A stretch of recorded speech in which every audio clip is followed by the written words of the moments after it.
G'day ladies and gents, Full Face here, coming at you live and direct from Bunbury, Western Australia. Got another review here for today.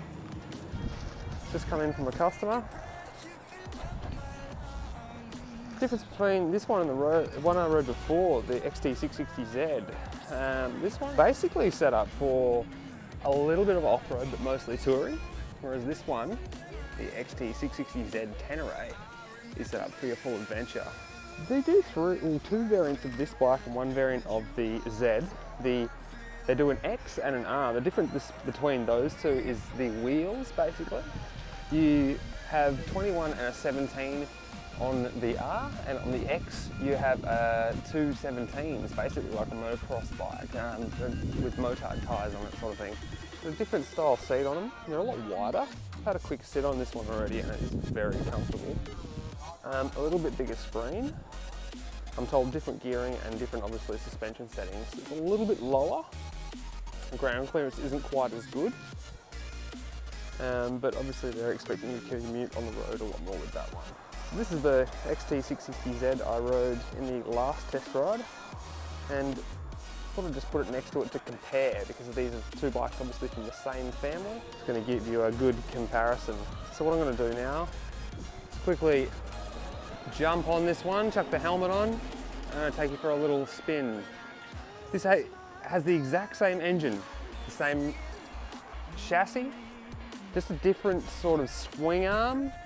They're a different length and they're a different construction. As you can see, that has just like a tube swing arm, whereas this is a lot more substantial, big aluminium swing arm set up for, you know, a lot more rigorous touring and carrying. I'm sure, I can't quite remember off the top of my head, but the load capacity is a lot higher on the TENERE as well. So this one's outfitted with the aftermarket centre stand and aftermarket dash guard, because the pipes in these bikes are quite exposed. You do have to protect those if you're going to take them off-road in any way. Other weird little thing about this one is the fork guards. A little funny, but just something different.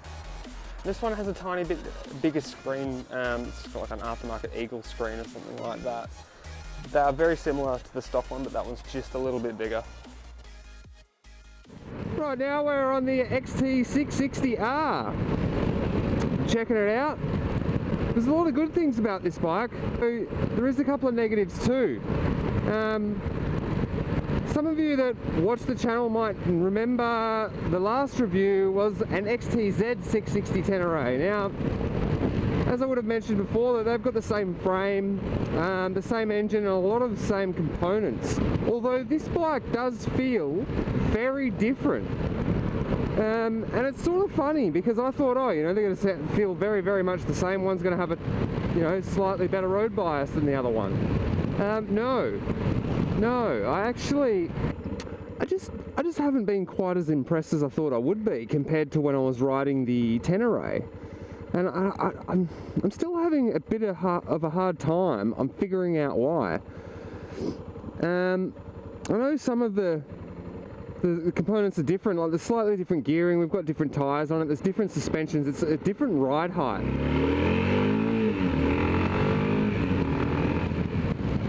And I thought with this one being a little bit lower and more street oriented, this would be something I'd really be into. And although it is a good bike, it's just, I don't know, it's a little bit different. So this thing weighs 172 kilos. That's not light. And it does actually weigh about 34 kilos, I think it is, lighter than the TENERE I rode. For some reason, it doesn't really feel any lighter. It does feel less top heavy, and that has got to be attributed to the TENERE's ride height. The TENERE has a lot higher ride height, being a, you know, more of a Dakar style adventure bike, and this being more of a tourer. It really does show up when you're riding it. The TENERE does feel a bit more top heavy, and this will settle into corners a little bit easier. The only thing I've noticed is the front end of this bike does not nowhere nearly feel as planted as the TENERE. A couple of times I've taken it in the back streets and come out of a couple of corners and wrapped on the gas, and it gets really light. It does this, it shimmies. Now, and it does that in a couple of situations, and one that really sort of took me back. It does it a couple of times because, like I said, the front end is very light on this bike. You're very rearward biased. When you come out of a corner, say your 50km/h corner, and you gas it back up to say 80 or something like that, you can feel it start to shimmy and get really light while you're on the gas a couple of times. It doesn't do it all the time, but you will notice it. And then the other time I noticed, and I probably shouldn't say this, but when I took it to Mexico and down some really, really quiet roads, and just to test out how it would sit at a top speed, it started into a bit of a death spiral, and it did the same thing. It started to shimmy, and I thought, oh, that'll be alright, it'll pull out of it. And by the time I'd finished thinking this is going to be okay, it'll pull out of it, it had tripled. And I started to really panic, so I dropped the throttle, and it came back to normal. And now I just really got to attribute that to being really light on the front end. So this bike, although will handle the highway, like we were just travelling at 100 then, and it does it perfectly fine on the motor side. Chugs along. The gearing is a bit short. You're probably going to top out about the $160 mark, and after that it's probably going to chew a lot of juice, and you're not going to want to sort of put that sort of strain on it, but it will do it sort of without too much effort. So 120 on the 130 on the highway, if you're doing a lot of Ks, it's going to handle that fine.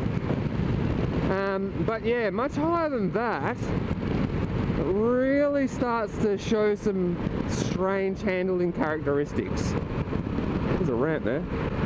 Now the motor is the same as the XT660 TENERE, the early MT-03, the XT660X, and it's the same 660cc power horse. It is all torque. It really is all torque. Anything over about 2,500 RPM to about 7,000 RPM. It's just a flat linear torque curve. It's just one sort of torque amount. It doesn't pick up, you don't feel it jut you in the back anymore along the rev range. It just sort of sits flat, and it pulls like a freight train from that rev. The only thing I have noticed is I would have commented a little bit on the XT660Z TENERE when I noticed it, is that right at the bottom, when you sort of go to chug it out of a roundabout or something like this in a little bit of a high gear, if you're at, like, there's not much leeway. If you're below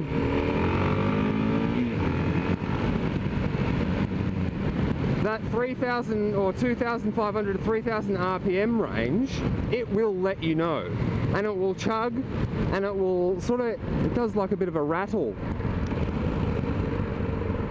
And this bike seems to do it a bit more, which is strange.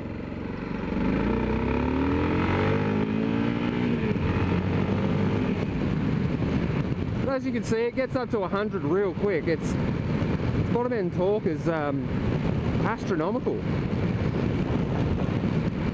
So the engine, yeah, it's a really good power plant. It's never going to let you down. And it's probably going to, if you put some good tyres on it, it would tractor through most situations quite easily. But what we're going to do now is just really quickly show you just how it handles some of the single trails. And this is some of the terrain I would expect, you know, your XT660R owners to maybe take it down. Nothing too crazy, but it, you know, it gives you that bit of extra access. If you need to get down a trail to get to a camp spot or something like that, it's going to get you there no problem. And the suspension handles it pretty well. The front suspension is a little bit stiffer, and the backs, it is a little bit soft if you're going to be doing any off-roading. But take in mind, this bike is made for 80% on-road and carrying a bit of gear, so you've got to sort of take it for what it is. Where it sort of hits its limit, and it's going to be mainly due to the tyres, is the XT660, I keep doing that, XT660 stock tyres. When you get into some of this sandier stuff, it really doesn't want to hold you up, and I'll show you what I mean. The hard pack like this sort of stuff, even with a little bit of loam on top, is perfectly fine. But as soon as you start getting to something like this, you just watch the front end a little bit. See? It's turning there and it just plows off to the side. So that's just going to be the stock tyres. If you're going to take it off road, which I really wouldn't see a huge amount of people doing with this bike, I'll show you right here. Here's some sand. And as you can see, I'll just show you those tyres. You've got enough to keep you up on the hard pack and the gravel, but as soon as you get to anything with no backbone to it, and you try and turn, it just plows straight away, and you notice it straight away. So the front's just not having it. And you really have to get a bit of speed up before you hit it and lean back, and it'll be okay, but you've sort of got to be ready for it.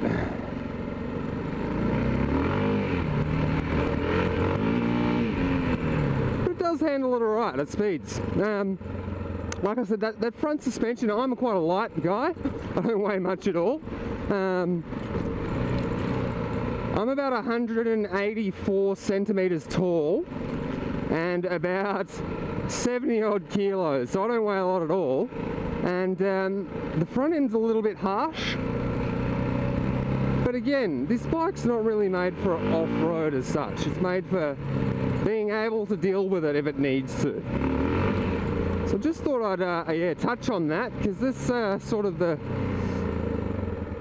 I mean, don't get me wrong, you'd probably find guys that stick some Kenda big locks on it or something like that and get away with a lot more, but your average user that's going to purchase this bike, that's what they're going to sort of do.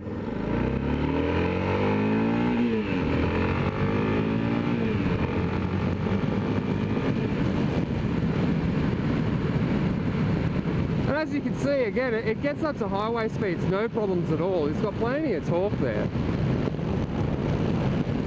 The gearbox is a 5-speed gearbox, and it does feel very positive in the clicks. I have noticed a couple of times you do have to be quite smooth with it if you want it to ride smooth. It has quite an agricultural feeling, this bike. I mean, the big single, the rough as guts sort of, it'll take anything and do anything. There's nothing special to it, but it's built to handle it, if you know what I mean. So it really has that agricultural feel to it. And the gearbox really portrays that. It has that, it's a very positive click, but it also can be slightly vague. Some of you might have ridden, say, an MT-07 and you'll get that very, very positive click. But that bike, if you click it into a gear and it makes that click, it's in there and it's not moving. A couple of times I've shifted on this and it does, once or twice I've just felt a bit so-so. The other thing would be, you've got a very good dash on this bike, for what it is as such anyway. And I do like it. I mean, it's got a couple of trip meters. I think it's actually just got one trip meter, sorry. You've got your clock, digital speedo readout, and a digital odometer. Then you can see just to the side, I don't know how well the camera's going to pick that up, but you've got like an engine light, the indicator light, a fuel light, which has come on good and it worked quite well for me earlier, so I'm glad it had that. A high beam light and an overheating light. So being pretty basic, I was hoping for a fuel gauge, because this is a budget-ish bike. I mean, if you were looking at the KTM equivalent or something like that, you would be paying an extra $5 grand or so, you know what I mean? So I have to keep the budget in check somehow, and this is the way they do it. I'm going to quickly switch back to this screen. Now, I've seen a couple of pictures and I think it's an aftermarket Yamaha add-on for this bike. But it pitches the wind directly at the center of my visor. And again, I'm going to have to apologize for the audio on this video. It's not going to be as good as usual because it is just pelting me. I'm putting my hand up, right? I hope you can see my hand here. But right here, where I'm putting my hand is like an invisible wall of wind, and I can just feel it touching the top or running over my fingers as I go like that. And it comes down and it comes down and it comes down and it hits me right here in the center, just below the center line of my visor, almost where the joint is to the helmet. And that just triples the wind noise. If I go like this, hopefully you'll be able to hear it.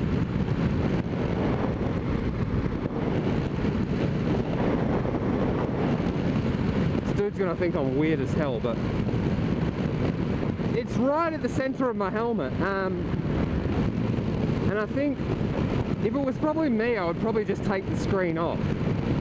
But not too bad an addition, I suppose, if you're going to be doing a lot of kilometers. Quick opinions on this bike. I'm going to quickly take you out and do two more things. One, take a couple of corners just to show you the handling on the bike. And two, I'm going to try and show you a little bit of the handling issues that I sort of talked about earlier. Shit! Overall opinion on the bike's quite good. I quite like it. If it was me, I would probably go for the Tenere. Got a little bit more options with going off-road for it. You've got a higher capacity to carry and store things. I think the load capacity is like an extra 2 or 4 kilos or something on the bike than this bike, which doesn't sound a lot, but when you're going around Australia or something like that, that could really help. For the price, it does have quite good handling, bar the small issues that I've pointed out in this video. The thing that I like about its handling is because this is a little bit lower seat height, and it does feel like the weight is a little bit more rearward central.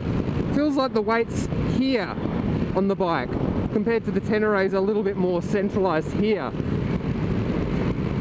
It has that sort of characteristic as well with the nose high handling, is it settles into a turn nose high and sort of pockets out, and it corners very rounded. And what I mean by that is my Ninja 250, with such skinny tyres, such lightweight, flickable handling, it does more of a point to point. Now it'll corner in more of a V, in a rounded V shape, very easily. Whereas this will corner, once you pocket it, because of the extra weight and the extra height, corners into more of a U.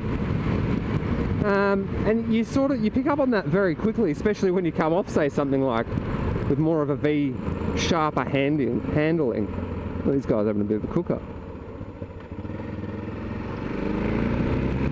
Oh, look at this.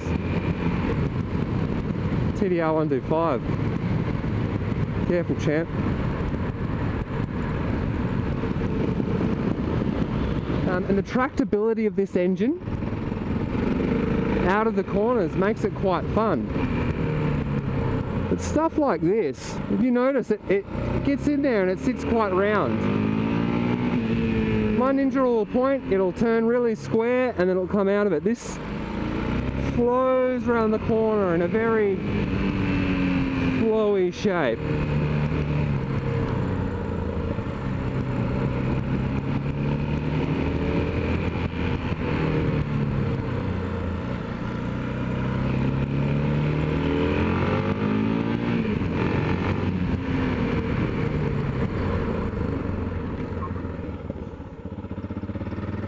So as you can see, it just sort of, it lays over quite well, and I have no qualms about leaning this bike over like I would the Tenere, which feels a little bit sketchy in the corners. And that could have been mainly because of the big block tyres that I was on at the time. But this bike, it does lean over very well, and it pockets very well and just settles so quickly. And what I'm going to do, I'm going to shoot back down that road, do our brake test, and that is going to be the XT660R review.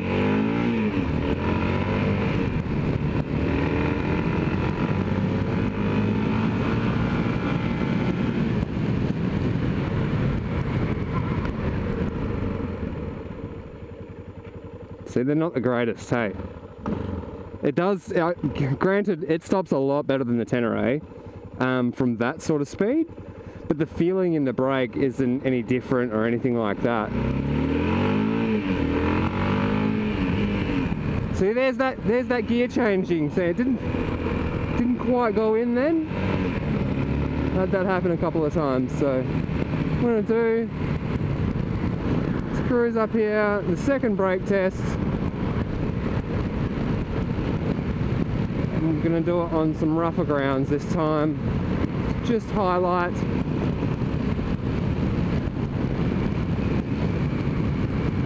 And